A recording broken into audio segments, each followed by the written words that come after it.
Hello, how do, and welcome to the final episode of today's Loose Lips. If you're new to Loose Lips, what it is an Instagram live chat show. I'm Ben Random, and what I do is look to speak with people from different various walks of lives and look to speak to them about their lives in order to uplift and share optimism with those who come into watching the actual chats. We are about to be joined by Yorkshire legend Hirsty. Stephanie Hirst has just sent me a request, so let's align with technology.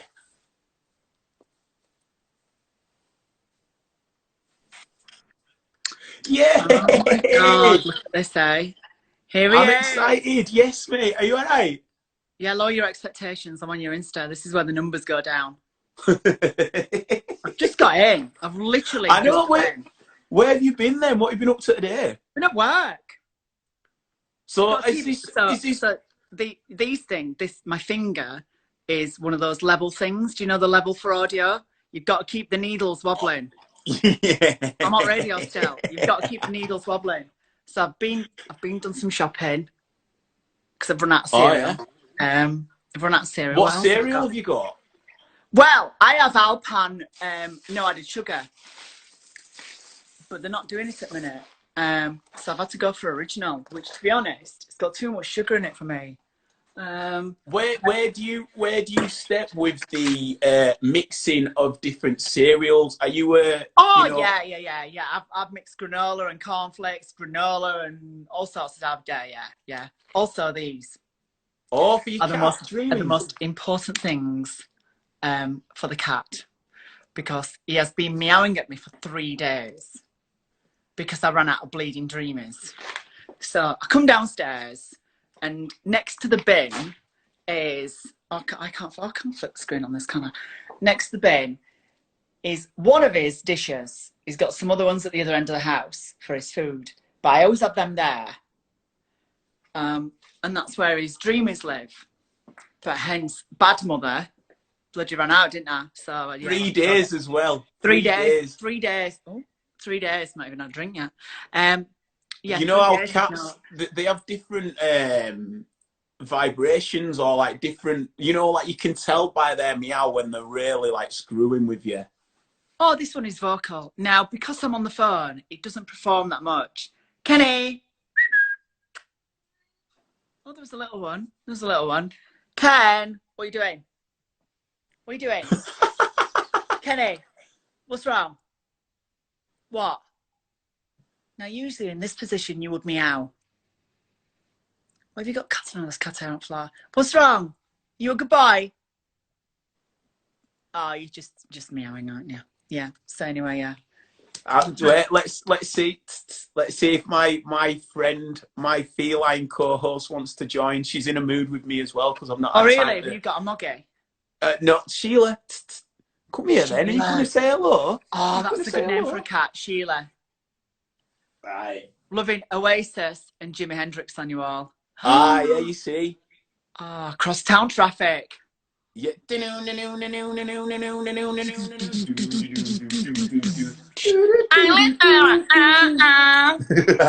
record. I love the Jimi Hendrix story that 2 days after Sergeant Pepper was released, he played it at Royal Albert Hall. And it was like 2 days. He'd had the album. Or was it a day? It was. I think it was the night. It was the night. Yeah, it was the night. I think it came out. It was the night. And it was something like 3rd of April, 1967. It comes out, and that night he was playing at Royal Albert Hall. Yeah. And McCartney and a few others from the Beatles, front row, and he opens with Sergeant Pepper's Lonely Hearts Club Band, and does this like incredible. He's had the day to learn it. Just that man over Ben's shoulder, Jimi Hendrix. If you've never been into the world of the Jimi Hendrix experience and listened to his music, anything recorded between 66 and 68 or 69 is just incredible. The thing, I think what people might overlook about that as well is that it's not like where it's a digital download format now where you can just like loop it back or hear certain bits. We're on about 12-inch, a record which has just come out from the biggest band on the planet. He's learned to play it in his breakthrough like gig, and in his own there at him. In his own way. And so there's a film which Andre 3000 stars as Oh in, yeah, yeah, and yeah. it's worth what it's got a bit of an hard scene in it actually, which if Jimmy were a bit like that, it took a bit away from me actually. But I still love the guy. But Mm. yeah, it shows it where the whole auditorium's silent because they're like, "Who's this guy? You can't just play the Beatles." And Mm. then Paul McCartney stands up and just starts Starts applauding, and they clapping, say that yeah, was the yeah. vouch. That was the God, vouch for him. incredible, yeah. So Hendrix, just wow. So Left-handed strung strat. yeah, well, And when just Andre 3000 were learning to play the role, there was going to be no guitar bits in it because the Jimi Hendrix like foundation, so his family, they wouldn't let any of the songs go because they were copywritten and they didn't agree with the biopic. They said that it wasn't an accurate portrayal. So the only film that's played in there, ironically, is the Sergeant Pepper, which is obviously a Beatles cover. So he didn't know, Andre 3000, that he was going to play the guitar in it, and he can play guitar, but he plays it right hand like yeah, traditional. right-handed, yeah. And then 2 weeks before the film went to roll, they told him, "No, we've got rights for the Sergeant Pepper." So he had to learn to play the other way, like Jimmy, to be authentic. So he said it was like doing that. Yeah, true. Actually, yeah. Or what they could have done is just turn the film round. Oh, look, you see, that's why you should be a Just producer. flip the film round. So if it was filmed on 16mm, just flip it round, and that would just flip the dimension the other way. What, like these cameras here, where it looks like, and you've got your T-shirt, and Yeah, it's got the exactly. wrong Yeah, writing, yeah, like. yeah. But there you go. See, that's why you should be a producer. No, not really. Just stick to doing radio. No, but you're getting about on telly now as well, aren't you? Oh yeah, I do bits. Radio's my first love.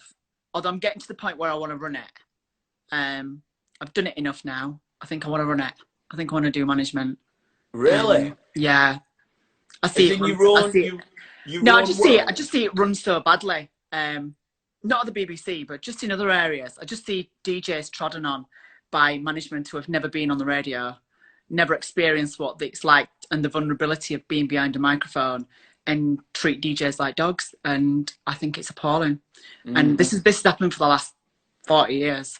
And there's a number of us that are, just I think want to change it. So yeah, but I still enjoy being on the air, but I do enjoy doing telly. I do Jeremy Vine's show a little bit every so often.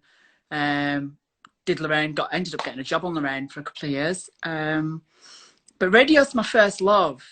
I think I like radio because it's of its intimacy, and it's there's a spontaneity about radio. You can react to something instantly, whereas with television, it's all glue, makeup, sets, £1 million runners, researchers. If you're a presenter, you're a very, very, very small cog in a very big machine. And whereas with radio, it's just me and a producer.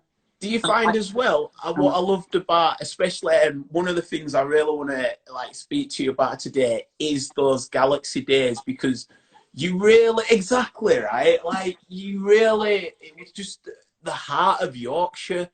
So when you're setting these stories and you have to get up at a crazy time, but when you're on air, the way that TV can have the visuals, but the way that you put it across, you're creating more visuals through our own personal psyche of what you're putting across. Yeah, it's theatre of the mind, isn't it? And I think just if you talk about fish and chips and lashings of salt and vinegar, and that's about all. You can smell that now, can't you? Kind of that taste. It's just it's using certain words and terms and phrases and setting the story and putting the listener's mind in that place and getting to visualize it. And I think that's what I enjoy doing about radio. And Galaxy was, for those that have just joined us, I used to do this morning show on Galaxy, which then became Capital, called Hirsty's Daily Dose. And I did it for I did breakfast for 15 years. I did 2 years at Viking. Yeah, so 13 years. And we had over 1.4 million listeners. It was huge. And because Yorkshire's the biggest county, this show was huge. And it's interesting because he used to say, you've got 1.4 million listeners. People say, oh, is that the state? No, that's the show. I mean, you're like, it was just a huge show. And I think, you know, there's so much competition now with radio. There's so much. You know, we've got smart speakers, we've got music on demand, everything. There's a generation these days that are growing up not even listening to radio because they listen to everything on demand whenever they want it. So even though I finished, when did I finish it? 6 years ago. 6 years ago, 2014, actually is a very different time to what we are now. It's totally different. Yeah, we had social media, but smart speakers weren't around. Spotify didn't exist. Deezer didn't exist. Or if they did, they were tiny. Yeah. YouTube was obviously massive, but I don't think it was massive. It was big for music, don't get me wrong, but I don't think generation that has come through in the last 6 years, they've really started to, well, it's the next generation. So the kids that were 6 years old, you know, when I came off that breakfast show now, they're teenagers now, and they are foraging the next and forging the next way of how they listen to music and what they'll remember. I mean, for me, it was going to the record shop and buying physical, actual vinyl or a CD. I'm guessing it was CDs for you. Yeah. Yeah, cassettes. I still remember getting my first cassettes. Yeah, cassettes. Whereas, you know, for kids these days, they won't know. What was your first cassette that you bought? So the cool one was Stereo MCs. To the left.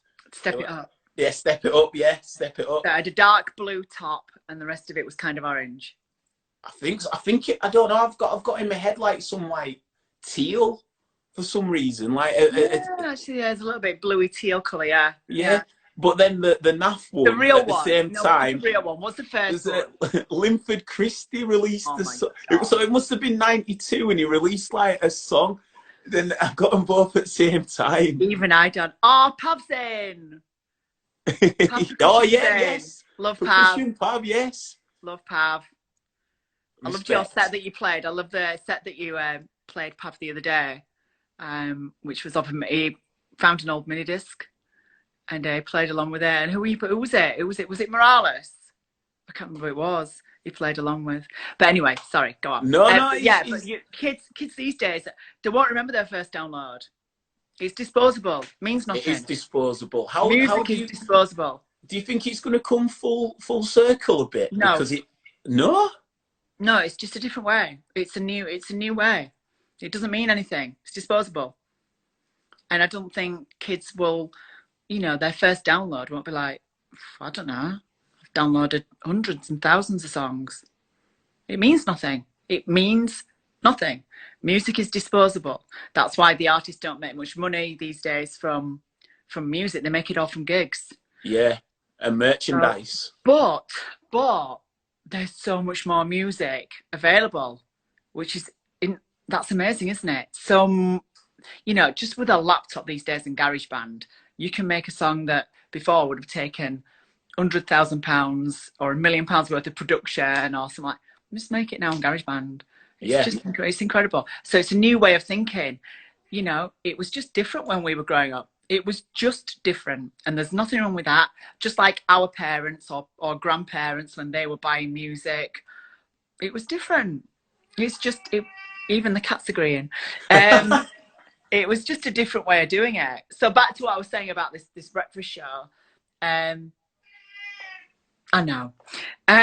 It was it was random. There was three of us. There was myself, Danny and JoJo. JoJo's still doing it, although it's on an afternoon now with Adam on Capital, or Capital as they used to call it. And used to get told off for that. It's Capital. No, it's not. It's Capital. So, well, they used to tell me off for all sorts of stuff. But whenever anyone tells me off for something, I just do it more. I am like a petulant child. Tell me not to do something. It had that lovable anarchy about it, though. It was proper, like, it was a unit. It was just us. It was just, and I think it really connected with all demographics as well, all ages. Like, my mum would laugh about stuff, and I'd get on it as well. It was funny. I think it was just when we first started. I think we tried really hard on our characteristics, and we spent quite a lot of time in finding out what made each other tick. Because I'd known Danny for years But JoJo, I'd met her once in a nightclub in Barnsley, where I'm from, called Regent's Park, and she was doing a Galaxy gig or a Kiss gig. I think it might have been Kiss, because the chronological order of that radio station, if you listen on 105 in Yorkshire, it's called Capital now, but originally it started as Kiss, and then it was Kiss for 10 months, and then it became Galaxy. Just ownership. People bought it, and they leased the name from people that owned Kiss. And that company didn't want them to have the name, blah, blah, blah. Anyway, she was doing this gig, and I said to her that I work on the radio as well. And she was quite rude to me. She said, yeah, whatever. She just wasn't bothered. She was working. She was on. And then I got to do the show with her. And I think she said, oh, I'm not staying. I'm leaving in 6 months. I've got 6 months left on my contract, so I'm leaving. She stayed for another 13 years. Well, she's still on. She's still there. And I had to work her out. She had to work me out. She had to work Danny out, and so on and so forth. Scotty says, I remember JoJo doing Nights at the Night Owl. Yeah, she did. Yeah. Nicole says the old lady was best. I don't feel any different. Yeah, so we did role definitions, and we tried to work out what made each other tick. So what pissed me off, what pissed her off, what pissed Danny off, what made us come alive, on fire. Especially at that time as well, in the morning. Yeah, and the reason why that's important, especially when you're doing a breakfast show, is because if I was reading the newspaper at 6:20 in the morning and the records are playing, and I'm just reading paper, and I see a story, and I know that's going to piss Danny off. When he sees that, I'm going to get a reaction. So I'll save that until 8:20, because 8:20, 8 o'clock, 8:20 is your peak half hour, is when you've got the most listeners. So I'd make a note, 8:20, page 27, Daily Mirror. And I'd make a note to myself that at 8:20, we're doing that. And I'd do it, and I'd get an instant reaction. And JoJo would save up a story that she heard the weekend, and she knew that would rile me or would make me happy, but then in turn would annoy Danny. So me and JoJo would be like, yeah, we're like two teenagers bouncing off wall, whereas Danny's going, you're just sad, pack it out. So learning about the characteristics of each other and understanding each other is what makes it key. James Waters says, do I not miss the intimacy of radio now, as it feels more shows are just reading text tweets? Hit me up, slide into my DMs. If I hear someone else say slide into my DMs, right, I'm going to slide a DM right at where they don't like it. Honestly, you should hear them. Slide into my DMs. Do you think this is because a lot of radios have been centralised now, though, that there's not really that Yorkshire, there's not a regional dialect? I just think it's different, and I think there's a style of radio which is just trying to attract that youth audience, and that's what the youth audience, that's what they speak like. Hit me up, slide into my DMs, all these kind of things. But when a DJ says it on the radio, it just sounds a bit cheesy. But I'm sure we said stuff that were cheesy. We said stuff that's probably proper cringe. Exactly. James, see what you're describing is proper character radio. Oh, JD Boyle says, I had the privilege of sitting in on the breakfast show during work experience. Loved it. Oh, thank you. Well, you'll have probably seen that it was just exactly like it. You know, it was probably. Harrison says, don't think I say this. Harrison's my next door neighbour. He's 15. Slide into my DM. No. And honestly, right, the next generation, if you, instead of, oh, this annoys me, right? God, I'm sounding really old, right? If someone uses the term 100% instead of saying yes and honour that annoys me. I'm a 100%. Or sometimes I just go 100. Yes. I say that's 100. Say yes. Do you like that? Yeah. Instead of, 100%. It takes longer. It takes longer to verbally say 100%, or 16, nearly 17. Sorry. Yeah, but 100% means more. It means you're fully into it. It's like, 100%. You've got to be with that. Who did I have on the other day? Who was I speaking to? Oh, there was someone speaking to, and there was like 1,000%. That's even longer. No, that's crazy. That's crazy. Longer. That's someone who's too keen, that. One thing I wanted to ask you is, a lot of the stations that you've been on, come with a sort of itemized or like a telltale playlist with the songs that you've got to play. Oh, you got to play them. You got to play them. Yeah, you've got to play them. So, like, if, you know, when we first started and you were like, you'd like to run your own station, what would be different between the two? Would you let DJs select their own tunes in with some autonomy, but obviously within a certain structure? Back in the day, back in like when music radio kind of first started in this country, which is the 1960s, on pirate ships out in the in the North Sea, so Radio Caroline and Radio London and stations like that. And oh, this he's trying to get up on a chair. Can I just help him up on a chair? Yeah, of course. Really? Come on, Ken. You want to go up there, don't you? There you go. He wants to do that. He was meowing. Yeah, so when these stations started, they'd pretty much allow the DJs to play their own music. And they would have an A list of songs, they would have a B list of songs, and a C list. And they'd have a box with these records in. And if you played one of the A list at the front, you'd put it to the back so it didn't get played again within your show or within the next show or whatever. And it worked in that rotation. And then that kind of was the kind of staple until the late 80s. So for a long time, and then the late 80s, early 90s, an American system called Selector came in. This is probably dull for a lot of people, but listen to it because it lets, I'm about to tell you why you hear the same songs on the radio over and over again. So if you've ever complained about that and go, oh, you play the same songs all the time, this is the reason why. There is a bit of a science to it. So in the late 80s, early 90s, this system from America called Selector comes in, and basically they took away the control of the DJs, because what you'd find is that some DJs were playing records they liked more than others, and DJs were repeating music. It was all over the shop. Although what was nice about that is the fact that you got to hear a DJ's personal choice in music. Yeah. But this is where we come into the era of brands. So you've got stations like Heart, Capital, all these kind of stations. These are brand stations, and this is why music is so important.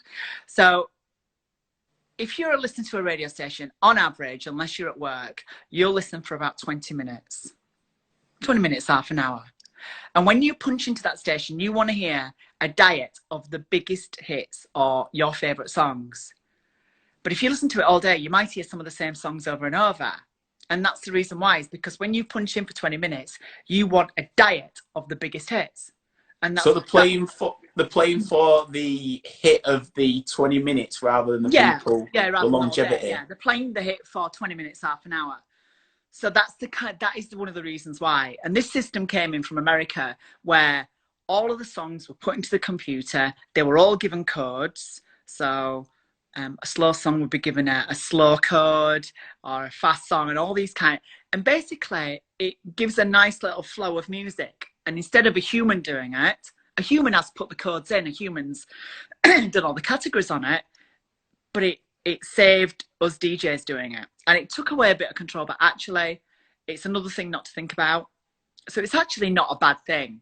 But if you listen, was there not songs like, I remember when I got to sit in on the breakfast show, and it was around the time of Bruno Mars' one that sounds like Roxanne, and you'd all sing Roxanne. Oh, what one? Something to Heaven. Yeah, Bruno Mars. But that would have been on for months. Yeah, it was. Yeah, it was. Kerry says, "Oh, that makes sense about the music." Yeah, essentially, that's the reason why. Yeah, that's the reason. Is because when you punch in, you're going to get a diet of the biggest songs, and the biggest songs of the moment. There's only so many of them to play. And that's the reason why. As yourself, does that not get a bit like? Oh, it can get for me. Especially on Galaxy and Capital, it wasn't about the music. It was about the content that went in. But it was the show was a content eater. It would eat content for breakfast. It just we constantly have to come up with new ideas all the time. That he said, she said thing we used to do. I mean, that sat on a sheet of paper for about a year and a half before it got to air. We'd forgotten about it, and it was JoJo's idea. We just forgot, and then we were looking through some ideas, and I was like, he said, she said, what's that? I was just always that moral dilemma thing. I was like, oh, let's pilot it. So we piloted it, and it became one of our biggest ever features. So yeah, it's some of the it got a bit monotonous playing the same songs, but that's the job. That's the job. And you know, as long as they're putting some money in bank and it's decent money, you'll play the same songs, I guess. Pav says, did I ever listen to John Peel? Yes. John Peel, I discovered The Fall. I discovered bands like Echo and the Bunnymen and all these bands that I would never have probably got to be exposed to. So Peel, yeah, legend. Sorry, Ben. No, it's all right. I love the fact that you're going through comments. That's what it's about. I love it. Do you feel then that if you were to do like a mixed cloud type of radio show, you'd have a lot more autonomy, you'd be able to put it out at a certain time of the week? Is it? No? You can, but I prefer live. There's nothing like live radio, because if you're live and you say something, you get a reaction. Yeah. And I like that. I like the fact that just by saying something, it's a two-way street radio. It's a personal thing. That's why with television, it all feels. I'll happily do TV. I mean, the amount of stuff I've turned down because it's not felt right, and that's not me just going, oh, you know, I'm turning stuff down because I don't want to do it. It's because it's not felt right, and it's not felt the right thing to do. But I've probably made some errors in the past by turning stuff down, which could have led on to other things. I'm a bloody idiot sometimes, but if it don't feel right, don't feel right. You've got to follow your heart, haven't you? Your heart and your gut, definitely. Yeah, like reality TV. I've turned 3 reality TV. Big Brother I turned down because I was like, it'll be a car crash, and I wasn't ready to do it. It would be an absolute car crash if I did it. So I'd had like 2 or 3 conversations with him, and it was getting to the point of it could go further, and I was like, do you know what? This just don't feel right now. I'm happy that you didn't, because I think I'd like to see you on something like Come Dine With Me, like Celeb Come Dine With Me or something like that. Yeah, that'd be quite fun to do. Funny ones, but the ones that, I guess it's the ones that play on your mental health. Yeah. I don't think that's a good thing. Nah. I don't think that's a good thing. And I think those shows are quite dated as well. So I think we're in a different space now. But I'm glad I didn't. I'm glad I didn't go any further with that. Can I bring Old Woman back? Do you know what? I played an Old Woman call on Radio Leeds recently. So the Old Woman game was, oh gosh, the back. Do you remember Old Woman, Ben, at all? No. So we did this in 03 or 4 or 5, I think, for about 2 or 3 years. And it was clips of an old woman basically being interviewed on her 100th birthday.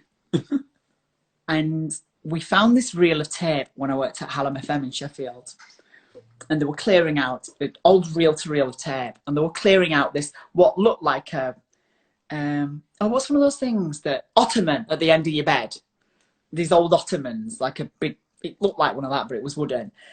And they were going through all these old reels of tape, and they were basically transferring them off because they didn't know whether there was any archive recordings or sport recordings. It was just get it all digitized, get it into a digital format, and then we can listen to it. And they found this interview of this woman being interviewed on her 100th birthday, and the interviewer had a bit of a tough time with her because she didn't really say much. She said, like, hello, yes.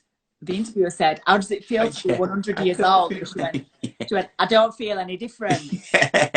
And then, no, hello, yes, no, I don't feel any different. Something that was inaudible that went, blah, blah, blah. I can't grumble about it. Oh, there was about 7 or 8 things we picked out. Now, bear in mind, this is in 1998, 97, 98. And we had a digital editing system, which had like a hotkey system on it. So you could cut the clips up into small sound files and attach them to numbers. So you press the number, you get hello. No, I don't feel, anyway. So we decided we'd just ring people up and just do these phone calls. So I start doing this 1998 on Hallam. It turns out that the lady sadly passed away. And about 10 years, 9, 10 years before, her family recognised her voice. So we got bollocked and we got told to stop doing that. So Right. absolutely, absolutely out of respect. Fast forward to 2003. I'm flicking through a mini disc and I find these clips. I'm thinking, a few more years have passed. Let's try and do it. With respect to the old lady, of course. And I mean this. And I mean this in the greatest. I've never told this story. But I mean, so we did it again.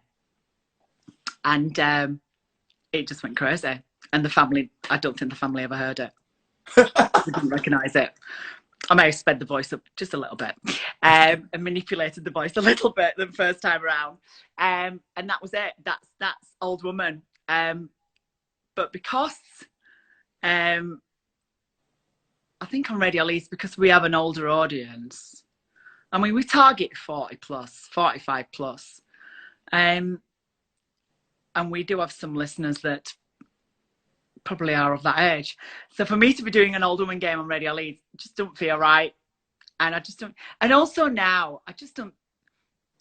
I don't know. It doesn't feel right in my gut to be doing that kind of stuff. When I was younger, and you did that, it was a different time. But we'd ring. The best reactions was doctors' surgeries, dentists. Or we used to ring. We just look through phone book and just ring loads of people. I probably shouldn't have told you all this now. I feel quite bad that it was this woman that was no longer here. But then again, do you know what?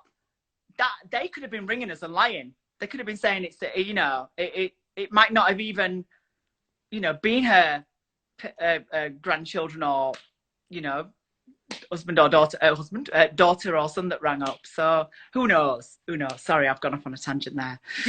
Do you see yourself doing something like this? I could see you doing something like this, reaching out and having this form of like interaction with different people. Yeah, I do. You know, I do Insta lives and I do stuff. I operate on less is more, and I always have done. I'll always.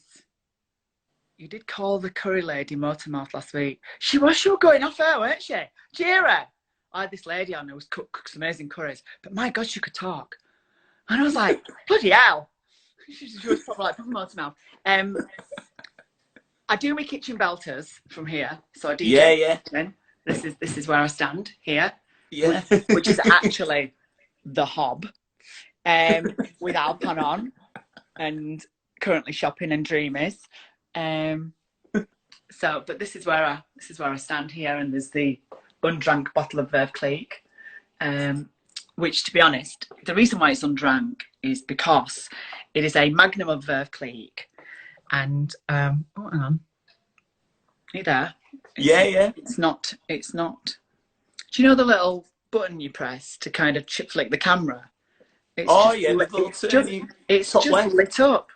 It's just glowing. What, like molten? Yeah, it's just oh, Terry George is watching. He was at the Grammys. Oh, he's everywhere. Bloody sat next to thingy. What you sat next to? I can't remember. He's amazing. He's just amazing. I adore him. I worship the ground you walk on, Terry. Anyway, I've got this magnum of bloody. Do you do your own cleaning or do you get a woman in? I do my own cleaning. Yes, I take pride in looking after gaff, which is not a euphemism. But anyway, when I got the chart show, because I ended up with this bloody chart show with 8 million listeners on a weekend, and sorry, I've got rhinitis. My sinuses are knackered, and I was due to have an operation where they'll cut my nose there, go up, and sort this bloody nostril out because it's knackered. Oh. So when it gets to evening, I start getting all bunged up, and I get post-nasal drip down the back of my throat. And then I have to clear my throat. And it's only on an evening. In the morning, during the day, I'm fine. Morning and evening, it's horrible. So anyway, I was due to, but because of everything, it's been cancelled or rescheduled. So anyway, this bottle of Magnum, when I ended up with the chart show, they sent it me as a kind of congratulations. And I've still not drank it. So, it's finally turned around. Delayed reaction of swimming. There is. Anyway, yes, it's got a Hit 40 UK sticker on it and that. And I've had it years. Do you know what occasion you're saving it for? Well, I thought my 50th in a few years. But I mean, I've got loads more bloody Verve Clique and stuff like that. I've just got normal bottles in the oh, hang on a sec, in the booze fridge. I've just I see a bottle of Bombay. Yeah, is that Bombay Sapphire? Oh, some Bombay, there's some. Yeah, you got to be hooked up with a Bombay. There's some Verve Clique Rosé as well. There's Mason's Yorkshire Gin, which is gorgeous. Oh, there's all sorts of bloody lands. Oh, there's just that's a Yorkshire Gin, Divine Gin, which is absolutely fab. It's beautiful. So is that just the fridge devoted to alcohol? Yeah. But I don't particularly drink. Although I am finding in lockdown, I'm drinking a lot more.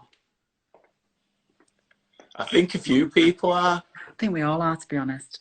How are you finding it? What are you? I'm posing this to everybody that I speak to. Do you think this is a time of pause or reset? I think it's a time of reset. Yes. Yeah, I think it's a time of reset. I think we'll come out of this very different. I think it's going to take a bit of time to get back to normal. I've written off 2020 in my head. Just this year. I've just written it off. Just gone, this year. Reset. Stop. But I think if we all follow the government's advice, well, the specialists. I mean, the government tell us what to do, but they're led by Professor Chris Whitty and people like that. These are people who are at the top of their field, and they are steering the government, and we just have to follow their lead. And that's all I'm doing. And I think if we can do that and respect others and not think we're invincible to this thing. Exactly.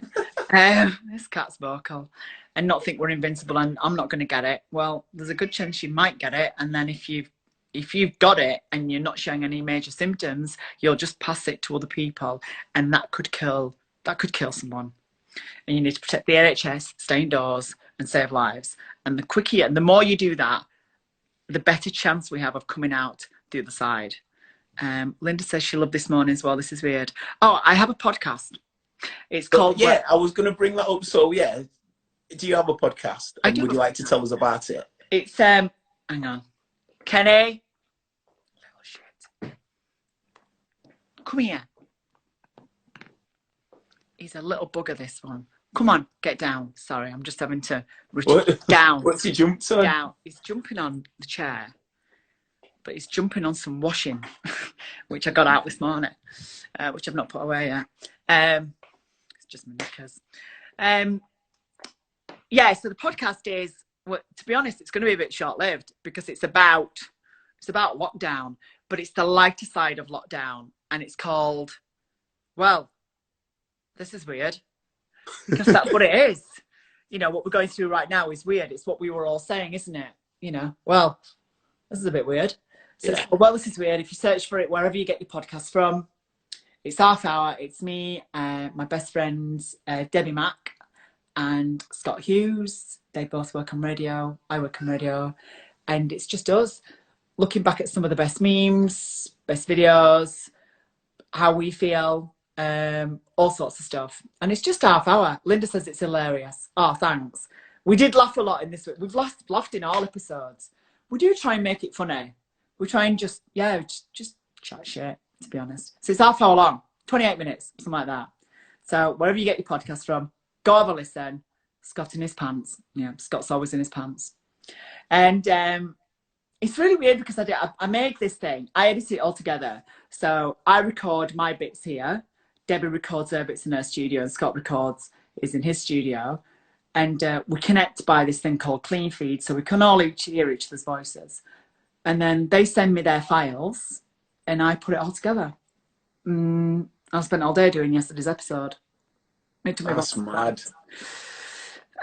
So yeah. You clap sync it then, because that must be all right. That's how it starts. It starts with the clap sync.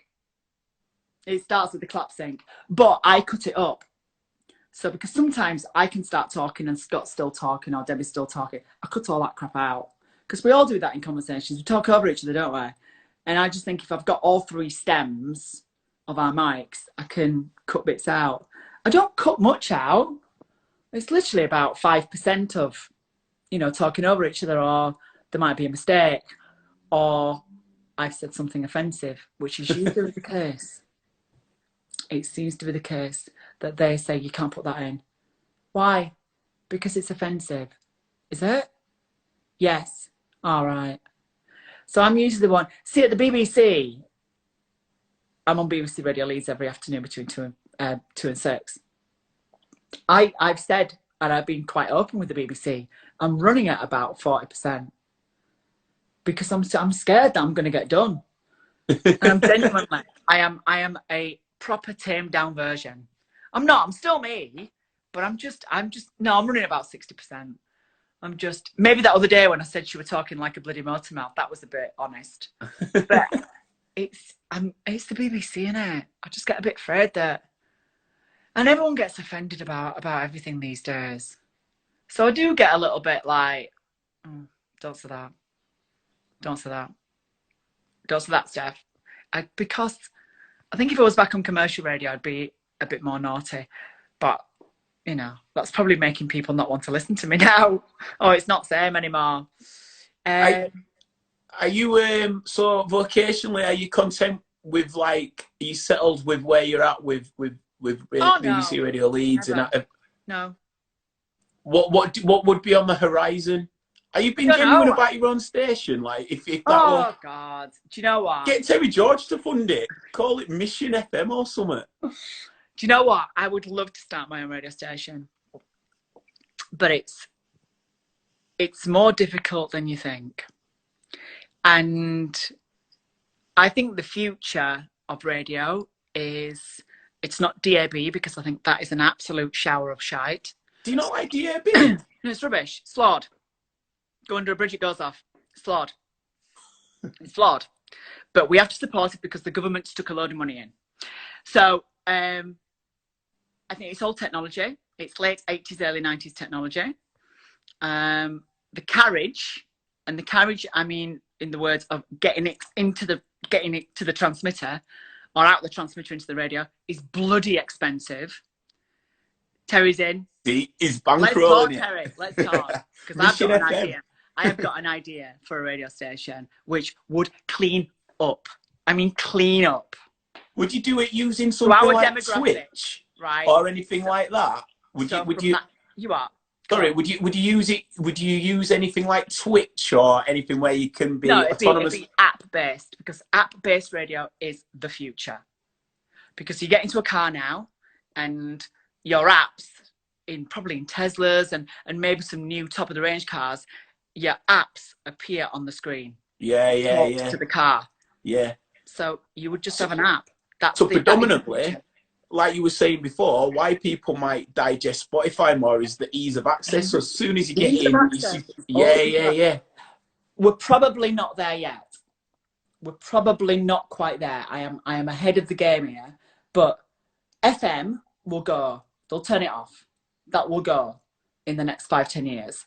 DAB will probably hang around for a bit longer, but it'll be app-based. You'll listen by clicking an app. So all your favourite brands, not stations, because they're brands these days, will all be just on your screen. So you'll have Heart, Capital, Radio 1, Radio 2, whatever. And these will be logos on your dashboard. A lot of cars have them now, actually, to be honest, because the RDS on FM, Radio Data System, that pulls down a logo anyway. But you'd have it as an app and it would load up, bosh. If it's on your phone, it's on your car. I genuinely believe as well, your internet that you pay for at home will become part of your mobile as well. It'll all be a cloud. Elon Musk and the satellites and everything of data delivery, all of that will become, you'll pay for your internet at home, but that'll be part of your phone package and it will follow you around in the world wherever you are because it's a satellite. It'll all be part of one package, your data and everything. You won't have a separate telephone line. You won't have separate internet at home and your phone. It will all be one together. Futurologist here, she says. I think I just look forward. I look forward. I always try and look forward. What things going to be, where we're going to be in the future.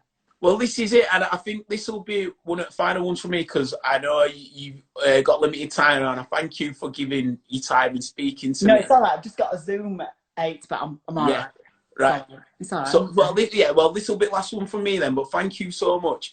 Oh no, it's fine. It's fine. But yeah, I've got an idea for a radio station. I right. Well, I genuinely just played matchmaker with you and Terry there, so give him a shout. I'm sure he'll. Terry, let's talk after all this is over. Let's talk because honestly, But if I could get right a bunch of investors, there is a station that I genuinely believe between the ages of 30 and 60 would dominate. It would dominate. You get your initial investor, and then you'll crowdfund it. You'd be able to do it, smash a crowdfund, and then you've got. It's just not as easy as you think because then you've got to get advertising, or do we go down a different route of sponsorship? There's a zillion things, and then you've got PRS, Performing Rights Society. You've got PPL. It's not as easy as you think to just start a. Yeah, you could stick something online and just be another internet radio station. You need marketing. You need to be. It's all well and good having marketing as in social. That's all well and good, but people need to see it as well. So you need billboards, you need all sorts of stuff. Across the line marketing on everything. Yeah. And that's not cheap. You gotta have great DJs as well. Great live DJs. Yeah. Not just voice tracked as in pre-recorded to be able to react. So it's not cheap to do, but I think there's a model or a format I think that would work. But anyway, sorry, go on. No, that's it. And obviously anyone who gets to see this, it'll trigger them and then they'll be getting in touch. So I feel I could have played my part in your dream coming to fruition. You can have shares in it. Yeah, I'll have a show. I'd love a show. Yeah, of course you could, yeah. Yes. You have to start your own overnight show. Yeah, I do. Yeah, big hello to all you truckers. Although I first started, oh God, I'm going off on a tangent here. You can ask questions then. I started at Radio Air when I was a kid. In fact, I think that's where I first met Terry George. Gosh, years ago. And your initiation when you got the overnight show was, do you know where Radio Air is next to ITV Yorkshire? Yeah. Kirkstall Road, just down the road from me. Right. So you know where Radio Air is? You know the Shell garage? Yeah. Across from it. You had to play the Eagles and Hotel California, which is 7.5 minutes long. Start it, run out the studio, run over to the Shell garage, get a Mars bar, and run back before the end of before the end of Hotel California. And I did it with about a minute and a half to spare. That's good initiation. That's good. I think I was 16. That depends on if security are going to let you in or if they're like. Oh no, it was the initiation. There was a few people at building. That building used to be busy all night long because people had come back and yeah. Back in the day when you could. Anyway, yeah. So go on. No, I was gonna roll on with you've seen the game change so much, and you're just saying there that you look forward. So where do you see again? I know you mentioned about FM and everything like that, but maybe that as a presenter, because it does seem now like a lot of people have 15 seconds to chat in between song segues, and it doesn't seem as much about the presenter as much as it did one time. So where do you see it evolving, and how important can a presenter still be to a future show? That's a really good question. Thank you. That's a very good question. I think a presenter is vital. You look at Greg James on Radio 1. Yeah. That show is phenomenal. And it sounds very student radio. I'm the chair of the Student Radio Awards. So I get to hear lots of student radio, which is in university, of course. And there's a certain anarchy to that show, but it's about the listener. And Greg from the start has said, I just want to share lots of funny stuff. You know, not just what we do, but what you do as well. And it's bringing the audience as one. And Greg shares a lot of his personality. Then, you know, Scott Mills has been there. Scott has been there since 1998. Serious. It's been a long time. But Scott and Chris Stark, incredible. And then Annie Mack on an evening. These people share their love of the craft of radio. Yeah. Whereas you put Capital on, don't really say much. But it's not about, because Capital's a music station. Radio 1's entertainment. I think the role of a presenter or DJ is still vital. I think presenters still need to connect with the audience, because I think as listeners, if you want back-to-back music, you could just go, hey Siri or Alexa, play me whatever, and it'll play it. And you can have non-stop music all day long. You can curate it to whatever you want. It'll even... Oh. Thanks, Alexa. Alexa, stop. Alexa, stop. Kicked her off. Anyway, so you can have non-stop music at your fingertips, but also it's nice just of ease to go clunk, Capital, or whatever, and it's there. And I must say, Capital do it so well. They are phenomenal when it comes to music radio. They've just got it. Heart, again, global, just understand. Oh, Terry says stop saying sorry. Global just understand how to make radio, but they understand brands as well. If you notice all the billboards and the word and the blue logo underneath that says global, that's Global Radio. That's Global who own Capital, Heart, X, Radio X with Miles, who is on the top of his game. Miles, really Radio X in the morning. Himself. So is he a good example maybe with he's took a step away, but he came back and he found a platform where he's still operating at 100%, but he's changed who he is. I think Chris is doing the best radio he's ever done, personally. And he's one of my best friends on the planet. Do you still keep in touch with him? Yeah. Literally, I speak to him every bloody other day at a minute. On Zoom calls and all sorts of stuff. But I think that the personality is still key. But I understand why music radio is formatted, because it's fast paced. It comes from America. It's called forward progression. You're always moving forward, and it's progressive, and it's fast coming. And CHR, which is contemporary hit radio, these are, terms, industry terms. These are vital. But Radio 1's more of an entertainment station, and so is Radio 2. So I think the presenter will always... We're human beings. We want to hear voices. But this is why I feel like where the music-related stations that you've given as an example sometimes miss out, because there would be times where I'd be late for work because there was an anecdote that was being spoke about, and you'd sit in car or you'd wait, but you'd want to hear that. What's 2 minutes in a sorry I'm late to hear that story, to be involved in that world?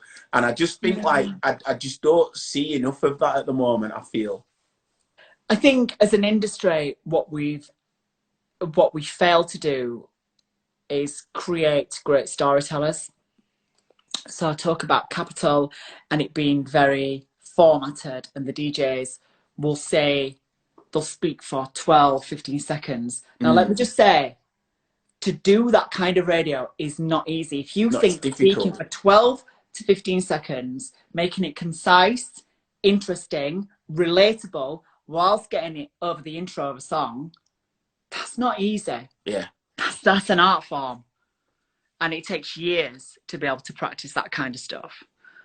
Even I still get it wrong. But I think connecting to the audience is vital, and bringing that next generation in. But if you've just got a load of DJs that can do that fast term radio, you're not creating storytellers. They won't know how to. Terry says I'm late for my 8 p.m. Zoom. It's fine. It's all right. It's a bunch of friends, but I will join it within a minute. I'll join it in a minute. Right. I did send a message on group chat to say I might be a bit late. So it's having that. It's having that ability to be able to tell stories. Whenever you're in the pub with your friends, you always hear a great story. Someone's always got a brilliant story, and that's what I used to do. I used to go to a pub and collect stories and bring them back to radio. One of my favourite stories ever was I'd been in the pub with my dad, and they'd been talking about this bloke who drinks in the pub, and his wife had been cheating on him. Well, soon to be ex-wife, and he wanted to get a bit of revenge, and he worked as a mechanic in a garage, and a car came in. I think it was a VW Golf, which was identical to hers, like same colour, the lot. And he got some false plates made up with her registration plate on. On the back parcel shelf, she had loads of teddies. So he went down local pound shop, filled the back parcel shelf with all of the similar teddies, and proceeded to drive through every speed camera he could. She got banned. And that story was like, I took that straight to radio. And I was like, and it got a great reaction. But it was just, it's collecting stories like that. And the build up as well. There's an art to it. It's an art form. And I most certainly don't perfect it in any way, shape or form. But a lot do. And it's just collecting stories like that. Like that story I could never say on Radio Leeds. Never say that on Radio Leeds. But stick me on commercial radio, you'd probably get away with that. Maybe just. It's on the edge. But do you feel like someone like Rylan, for me, he's come through it a different way, but I heard him on Radio 2 and he was amazing. Like I've got so much admiration and respect for him, and he's got a different way that he came in. He drives his own desk, he presses his own buttons. Fair play to him. But then what would you, I suppose this will be the last one then, how do we get presenters that are more chat based? Because do you think it's something where, with your association with student radio, is the fast pace something that's maybe a bit more lent into, or do you see it as an apprenticeship where I think of someone like Jaguar, who's now on BBC Radio 1 doing no, not Jaguar Skills, sorry, Jaguar, the female DJ. Oh, the female Jaguar, yeah, sorry. So Jaguar Skills is the DJ. Yes, so she's absolutely tearing up. She's on One Extra, and then she's going to have to Radio 1. Yeah. And she came through the actual, I remember she had a show at Leeds Uni, and then she's come through. So I see it as a apprenticeship, almost academy, and it's a step up. But I don't really know a lot of the success stories other than that. Maybe because I know her personally, but I don't tend to see that. It seems to be getting people who are personalities, or they might have a big following. They bring them into the radio side, and they might have the personality, which is why Rylan is an amazing exception, because he can nail the role. The problem you've got is that the homogenisation of radio, in the fact that when I was at Galaxy and Capital, let's call it, when it was Capital, things moved towards London a little bit, and I'll explain what I mean by that in a second. When it was Galaxy, we were the network hub, so we were live 24/7 from Joseph's Well in Leeds. Everything came from there. We were the hub. Other Galaxy stations would opt into us. And like Radio Air, for instance, that used to be 24/7. Yeah, it's on the air 24/7. Do you know how many shows actually come from Radio Air? One. The Breakfast. That's it. One. The rest of it comes from Manchester. Capital, how many shows come from there? Probably one again. Just one. The Breakfast again. Heart. Oh, is it? Yeah, because Heart. One show. So you've got all of these radio stations in the country, which are all feeding into one building in London or Manchester. And all of these stations just have one presenter, which allows one show available for you to get on. The opportunities have decreased. There's more radio stations, but less chance to get in. So how do you get on the air to learn your skill? So I joked about, we'll stick you on overnight show. You can say hello to truckers. That's how you learned. That's how I learned. I learned by cocking it up.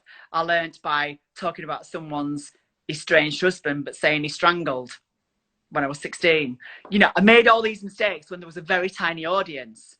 And the reason I said he strangled, because it was in a newspaper article and the word was split over the two bits. And I kind of was like, oh, he strangled? No, I got it wrong, estranged, dickhead. But I was 16 or 15. But you make your mistakes there. And then you get off the overnight show and they give you a weekend show. And then when a DJ is off, they let you out into the kind of prime time. So they might give you an evening show. And this guy called Carl Kingston, who did the evening show at Radio Air when I was a kid, I got to cover his evening show for a week. I was like, the best thing in the world. The show that I used to listen to, I was then covering. And then someone gave us some amazing advice, which was, you need to leave to come back because people still see you as a child. Because I started at Radio Air when I was 12. I got on air at 16. But by 18, I wasn't really progressing. So I left and went to Minster FM, and the rest is history. There's literally 10 seconds left on this chat. And if I don't get to save it, it doesn't save. So Hirsty, thank you, Steph, so much. Enjoy. See ya. I've got to go. Bye.